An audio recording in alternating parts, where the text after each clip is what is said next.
तंत्रज्ञानामध्ये प्रचंड अशी प्रगती झाली आणि त्या प्रगतीमध्ये नव्या पद्धतीचं म्हणजे AI हे एक अद्ययावत असं एक यंत्रणा किंवा तंत्र आलंय की ज्याच्यामध्ये नुसत्या शब्दाच्या 4 ओळी जरी टाकल्या आणि त्याला जर का आपण एक आदेश दिला की मला ह्या चित्रामध्ये किंवा एखाद्या चित्रामध्ये रेखाटन करून मला एक चित्र दाखवा किंवा द्या म्हटलं तर ते अगदी सहजरित्या त्या पद्धतीच्या शब्दाच्या आधारावर तो चित्र निर्माण करतो. पण हे तंत्रज्ञानानं निर्माण केलेलं एक भावनिक किंवा एक आभासी चित्र निर्माण होतं आणि चित्र निर्माण केलं जातं. पण उरामध्ये आणि मनामध्ये ज्या व्यक्तीची तैलचित्रे किंवा त्या भावना दाटलेल्या असतात ती कुंचल्याच्या माध्यमातून पेपरवर उतरवणं आणि त्या रंगामध्ये ते समाविष्ट करून घेणं ही खूप मोठी कला असते. आणि बाळासाहेब ठाकरे म्हणतायत की ज्याला ॲनाटॉमी ज्याला व्यवस्थित कळली तोच खरा चित्रकार. असेच एक चित्रकार आपल्यासोबत आहेत. मोरे हे अनेक वर्षापासून तुम्ही चित्रकारिता करताय आणि ही चित्रकारितेची आवड तुम्हाला निर्माण झालीच कधी? माझे स्वतः वडील चित्रकार असल्यामुळं लहानपणापासून मी त्यांचे चित्र पाहत आलो आहे आणि तिथून माझी आवड निर्माण झाली. आणि मग मी ते लहानपणीच म्हणजे निघून गेले. मला त्यांच्याकडून म्हणजे तेवढ्या वेळात काही करता आलं नाही. पण त्यानंतर मी जे ते डोळ्याने पाहिले ना ते करत गेलो आणि आज जे काय चाललेलं आहे ते इथंपर्यंत आलं. अनेक मान्यवर व्यक्तींची छायाचित्र काढली पण अनेक व्यक्तीची पण काढली पण महापुरुषांच्या मध्ये सर्वाधिक चित्र जर का कुठली काढली असेल तर ते बाबासाहेबांच्या चित्रामधलं वैशिष्ट्य काय आणि ते चित्र तुम्ही अगदी म्हणजे सहजरित्या कसं काय घडवून आणता? लहानपणापासूनच माझे गौतम बुद्ध, बाबासाहेब आंबेडकर आणि छत्रपती शिवाजी महाराज या चित्रापासून सुरुवात झालेली आहे. आणि मग ते काम करत करत करत करत आपल्याला त्यांच्या म्हणजे आपल्याला कळत गेलं, म्हणजे त्यांची ॲनाटॉमी समजत गेली. ॲनाटॉमीच्या बाबतीत म्हणजे ते आपण भरपूर अभ्यास केला म्हणजे त्यांची ॲनाटॉमी कळली. बरोबर आहे. मग ते तसं करत करत करत करत आपल्याला त्या अनुभवातून आपण केलं. पहिलं चित्र आलं काढलं तेव्हा तो प्रसंग कुठला होता आणि कुठल्या मंडळाकडून ती मागणी केली? सुरुवातीला जय भीम तरुण मंडळ म्हणून आहे मिलिंदनगरमध्ये, त्या मंडळाचं चित्र तयार केलं आपण पहिल्यांदाच. त्याला रिस्पॉन्स चांगला मिळाला. आज जे तुम्ही चित्र काढताय की बुद्धदर्शन सामाजिक संस्थेच्या माध्यमातून हे चित्र काढताय, जरा चित्र दाखवा. मी विनंती करेन की बाबासाहेबांचा वकिलामधला असलेला हा पेशातला फोटो आहे आणि तारुण्यातला आहे हा फोटो.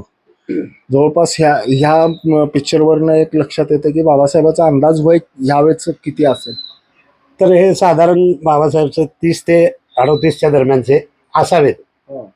पण हे पहिलं चित्र आहे माझं एवढं तरुण वयातलं काढायचं. आणि या चित्राचं वैशिष्ट्य काय? या चित्राचं वैशिष्ट्य असं आहे की हे कॅनव्हास पेंटिंग आहे, लॉंग लाईफ आहे. आणि आत्तापर्यंत माझ्या बघण्यामध्ये तर एवढं मोठं कॅनव्हास पेंटिंग कुठल्याही मंडळाचं नाही. ते स्कूल ऑफ इकॉनॉमिक्स युनिव्हर्सिटीमध्ये असतानाच घेतलेलं पिक्चर होते. बरोबर आहे, करेक्ट आहे, तुम्ही बोललेलंच आहे, करेक्ट आहे. म्हणजे की बघू शकता की बुद्धदर्शन सामाजिक संस्थेचे रवी गायकवाड बॉस या RG कंपनीचे आहेत, त्या कंपनीचा हा फोटो आहे. आणि या फोटोमधला जर का आपण बघितलं तर एक बाजूला बुद्धदर्शन नाव लिहिले, त्याच्यावर हा गौतम बुद्धाची मूर्ती आहे आणि बाजूला बाबासाहेबांचा हा ब्लॅक ड्रेसमधला फोटो आणि हातामध्ये भारतीय संविधान. म्हणजे एक तारुण्यातलं हे. ह्याशिवाय आणखी कुठल्या कुठल्या मंडळाचे तुमच्याकडे आले तर पोर्ट्रेट काढण्यासाठी? माझ्याकडं आता भरपूर काम आहेत, आकडा सांगता येणार नाही एवढे काम आहेत. पण किती सांगणार आता आपण, भरपूर काम आहेत माझ्याकडं. तर जवळजवळ 4 ते 5 मंडळाचे डेकोरेशन आहेत. आणि कॅनव्हास पेंटिंगचं तर मग जवळजवळ किती दिवस लागतं अशा पद्धतीची पेंटिंग करायला? हे कॅनव्हास पेंटिंगला कमीत कमी एक 10 ते 15 दिवस जातात. स्केचला किती दिवस जातात? ते स्केच वगैरे त्यामध्ये प्लस झालं. तरी पण एक कलावंताची जिज्ञासा म्हणून स्केच करून कलर करण्यामध्ये किती दिवसाचं अंतर असतं? स्केच करून तेच सांगितलं मी, स्केच आणि पूर्ण होईपर्यंतचा एक 15 दिवसाचा कालावधी आहे. हां. आणि विशेष म्हणताना आता सध्या आम्हाला डिजिटलची चिंता नाही आणि AIचं भय नाही. काय का असं का म्हणालात? कारण AI मध्ये जर नुसत्या शब्दाची चारोळी जरी टाकली तर चित्र येतं. हां, तरी ते पण बघा. पण आम्हाला एक दिसून आलंय की अशा AI आणि डिजिटलच्या युगातही माझ्याकडे एवढे भरभराट कामं आहेत हे सांगून जाते बरंच काय. आणि दुसरी गोष्ट काय, एआयची एक मर्यादा आहे. एआयचं जर तुम्ही अतिरेक करत गेलात तर त्याच्यापासून तुम्हाला धोकाही होऊ शकतो. आणि शेवटी एआयनं एआय प्रगती करेल, आपल्याला काय म्हणतात त्याला, त्यापासून बऱ्याचशा गोष्टी मिळतात, पण कंट्रोल हा माणसाचा आहे, आपलाच आहे. त्यामुळे एआयवर संपूर्ण विसंबून राहू नये असं म्हणजे मला वाटतं. माणसाच्या मनामधली दाटलेली एक इच्छाशक्ती जर का व्यक्त व्हायची असेल तर अशा कॅनव्हासवरच यावं लागेल. आणि आजच्या तरुणामध्ये कॅनव्हासच्या बाबतीतलं आकर्षण जास्त आहे की कमी आहे? वाढत चाललेलं आहे. काय वैशिष्ट्य काय सांगाल?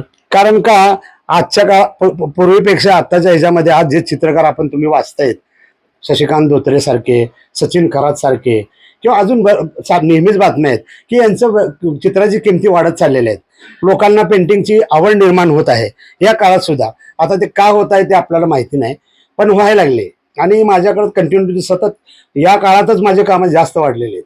मी असं कधी विचारू नये, पण विचारतो कारण समोरच्याला, माझ्या प्रेक्षकांना समजणं गरजेचं आहे.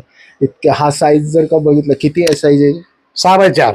6x4चा जर का एखाद्या मंडळाला अशा पद्धतीचा फोटो तयार करून घ्यायचा असेल तर किती खर्च करावा लागतो? हे 4x6च्या फोटोचे 45,000 रुपये होतात. आणि तेवढे आपण ते घेतलेले आहेत.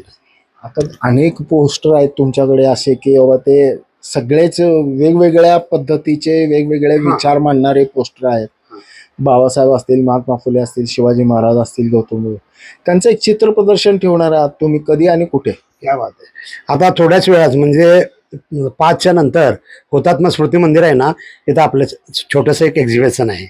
तिथंच त्या ठिकाणी निळू टोपी नावाचं नाटक आहे. तर तिथंच आपल्याला काउंटरवर आपलं एक्झिबिशन होणार आहे. हे एक्झिबिशन ठेवल्यानंतर कलावंताला दाद तर नक्कीच मिळते. दर्दी कलावंत असेल तर नक्कीच तो तुम्हाला दाद देतो, पण विक्रीच्या अनुषंगाने प्रत्यक्ष खरेदी करणारे ग्राहक किती असतात? आता त्याचा अंदाज आपण कसा सांगू शकतो? आणि मागचा अनुभव काय सांग? मागचा अनुभव आपल्या चित्रांना सतत रिस्पॉन्स मिळत गेलेला आहे. आम्ही याच्यामध्ये कमर्शियल काही ठेवलं नाही. आपल्या ह्या एक्झिबिशनमधून ना आपल्याकडून ह्या महापुरुषांचे विचार पोचले पाहिजेत, हा सगळ्यात मोठा हेतू आहे. आणि मी सतत हे कामं केलेले आहेत. तुम्हाला आवडतं आणि तुम्हाला भावलेलं एखादं चित्र की ते काढून झालंय पण तुम्हाला आवडलंय? तर मी गुलबर्गा येथील सिद्धार्थ बुद्ध विहार जे खरगे साहेबांनी बांधलेलं आहे, तिथं जे मी पेंटिंग केलेलं आहे ते मला खूप. काय वैशिष्ट्य आहे त्या पेंटिंगचं? ते बुद्धकालीन आहे. सुजाता गौतम बुद्धाला खीर देत असतानाच एक पेंटिंग आहे तिथं, ते आहे. आणि दुसरं स्टोन किती बाय कितीचं?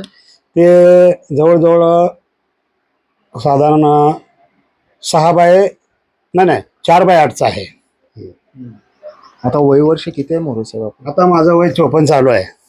म्हणजे अजूनही तुमच्या उरातली आणि मेंदूतली चित्राची अजून धगधगते. तसं तर मी खूप उशीर झालेला आहे मला या टप्प्याला पोचायला. त्याला माझं व्यसन कारणीभूत आहे. अरे मान्य करताय तुम्ही माध्यमासमोर? नाही, मला मान्य करावंच लागेल की मी बऱ्याचशा संध्या घालवल्या आहेत आयुष्यातून, त्याला फक्त व्यसन कारणीभूत आहे. मग ह्यावरच आजच्या तरुणाला काय सांगा की आपल्याला यशस्वी कलाकार बनायचं असेल तर व्यसनापासून अलिप्त राहणं फारच गरजेचं आहे. आज माझं एवढं मोठं नाव आहे, पण जे काय मला करायला पाहिजे ते मी केलेलं नाही. फिल्म लाईन पासून, आरके स्टुडिओ पासून, खरगे साहेबाच्या विहार आणि मोठमोठ्या ह्याच्यातून मी संध्या घालवलेल्या आहेत. तर ही माझ्यातला अवगुण आहे. त्यामुळं माझं म्हणणं एवढंच आहे की तरुणांना याला व्यसनाची जोड झाली की प्रगती होऊ शकत नाही. क्या बात आहे, क्या बात आहे. देर आहे पण दुरुस्त आहे. हे इतकं मोठं म्हणजे मनाचं सामर्थ्यही लागतं बरं काय की माध्यमासमोर येऊन बोलायचं. पण तुम्ही जर का हे चित्र बघितलं तर तुम्हाला लक्षात येईल हे कलावंत आहेत. हे चित्र आहे बुद्धदर्शन बहुउद्देशीय सामाजिक संस्थेची ही कन्सेप्ट आहे. आजच्या तरुणाला भावलेलं आणि आजच्या तरुणाच्या उरामध्ये मनामध्ये दाटलेलं हे चित्र बाबासाहेबांचं हे रेखाटलं आहे कलावंत मोरे यांनी. आणि त्यांना शुभेच्छा देऊ की आता इथूनचा उर्वरित तरी काळ आंबेडकरांच्या स्वप्नातला भारत त्यांच्या पुंचल्याच्या माध्यमातून अशा कॅनव्हासवर नक्कीच उमटेल. वेळ न्यूज करता यासिन शेखसह मी नितीन पात्रे.